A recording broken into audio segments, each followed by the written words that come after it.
Hey peoples, and welcome to Phrozen Gaming. This is the last part of my 3-part video dedicated to Hiroshi Yamauchi, and this is just a conclusion of the whole lot. Just me explaining exactly what we may have not had Hiroshi Yamauchi chosen his choices differently, like such as not changing the direction of Nintendo into a gaming company, and deciding against not deciding against going with Sony with the Super Nintendo add-on, and things like that. Obviously the main thing that would have happened had Nintendo not gone in the direction that he changed it to, we would not have the Nintendo consoles, such as the Nintendo Entertainment System, the Super Nintendo, the Nintendo 64, the GameCube, the Wii, and the Wii U. Also, their handheld devices, the Game Boy, Game Boy Pocket, Game Boy Color, Game Boy Advance, Game Boy SP, Game Boy... No, that was the last Game Boy. The Nintendo DS, Nintendo 3DS, and the highly mocked Nintendo 2DS.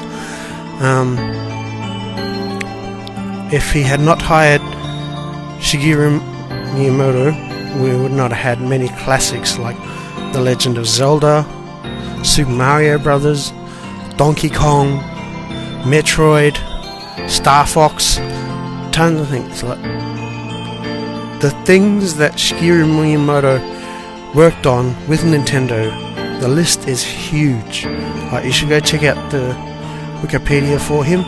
You'd see a massive list of games, and like pretty much each one of those are classics. Usually the ones that he actually directed, because they've got the list of which ones he directed, produced, or co-produced, and other stuff like that. And yeah, the ones that you see that he has lots of involvement in are instant classics, such as The Legend of Zelda, and the original Legend of Zelda, Ocarina of Time,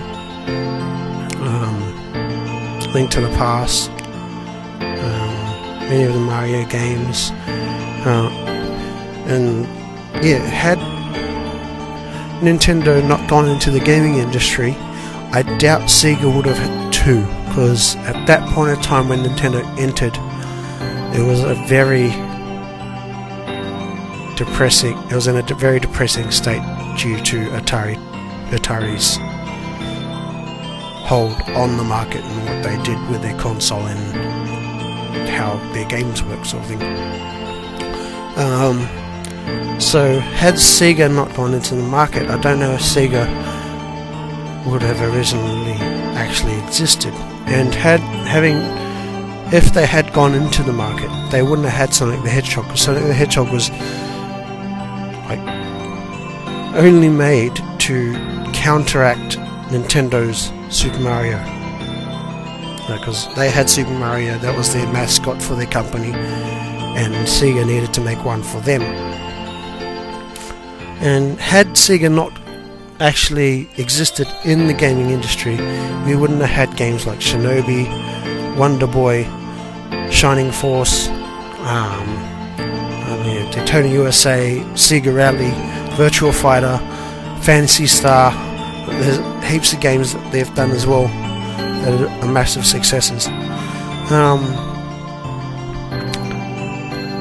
Had Nintendo not chosen at all to go with Sony and to go with Philips instead for the entirety of the development for the Super Nintendo add-on, which didn't end up being developed, maybe the Nintendo 64 would have been different. I think that would have been a completely disc-based system. Sony most likely wouldn't had any intention of getting into the gaming industry, because the main reason they got into it was just to seek revenge against Nintendo after Nintendo deceived them and went with Philips. That being said, we may have had different Final Fantasy games. Many of the PlayStation exclusives wouldn't have had existed. Like Crash Bandicoot, Spyro, Jak and Daxter, Ratchet and Clank, Gran Turismo, all those games sort of like that, like the exclusives for PlayStation, especially the new ones that came out on PS3, which were amazing. And I really regret getting rid of my PS3 because I really want to play those games, such as The Last of Us or Lost Souls, Heavy Rain, Infamous, Killzone. What was their other shooter? Can't really think of it at the moment, but that one as well. SOCOM.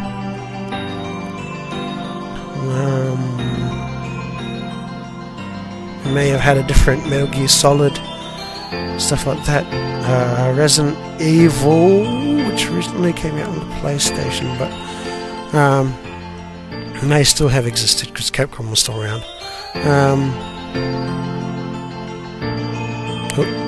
The Final Fantasies definitely would have been different. Especially if Nintendo, with their generation after the Super Nintendo, still stuck with the cartridge base like they did with Nintendo 64, because those cartridges didn't have the capacity of having such a complex game like Final Fantasy on it. Well, Final Fantasy 7 with its 3D graphics and stuff like that. Well, even though Nintendo 64 could do the 3D graphics, but the fact was they couldn't do the rendered videos, they couldn't do a lot of things. The music would be different because they didn't have the capacity for the higher quality sounds and things like that. And Sony not being in it, in the gaming industry, because of not being deceived by Nintendo, would have meant that Microsoft would have had no interest jumping into the gaming industry either, because they wouldn't have seen the success of the PlayStation and thought, hey, we can make it big in here as well, and jump in with their Xbox. Also, that means no Xbox 360. So I would imagine the gaming console market being a completely different can of worms compared to what it is now, had Nintendo not gone in the direction that they did, or had Hiroshi Yamauchi not made decisions that he had made. So yeah, that's pretty much my conclusion on that. And I just want to say to Hiroshi, thank you for all you have done for the gaming industry. Thank you for my memorable childhood with all these games that I can replay and go right back into that time and think of my childhood and things like that. And thank you for bonding moments with my family. Thank you for helping me to get along with complete strangers just by playing video games. Thank you for boosting the economy in the games market-wise to what it is today. The gaming world would have been completely different without you. And I send my condolences to all your loved ones, and that I can't imagine how hard they have it at the moment, and that I hope your legacy continues on for many years, because a gaming world without Nintendo, I just find it hard to imagine, and I'd hate to see them go down like Sega did.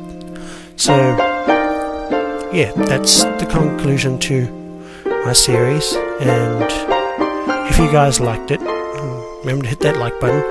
If you want to leave comments about my videos, if there's specific topics I've missed out on, or things or stuff I've gotten wrong, leave down in the comment. I've got no problem with it. If you can also subscribe and check out some of my other videos that I've got uploaded at the moment, and you can also follow me on my my Twitter, my Facebook, my Google+. The links are down below in the description. And until I see you again, stay frosty, people.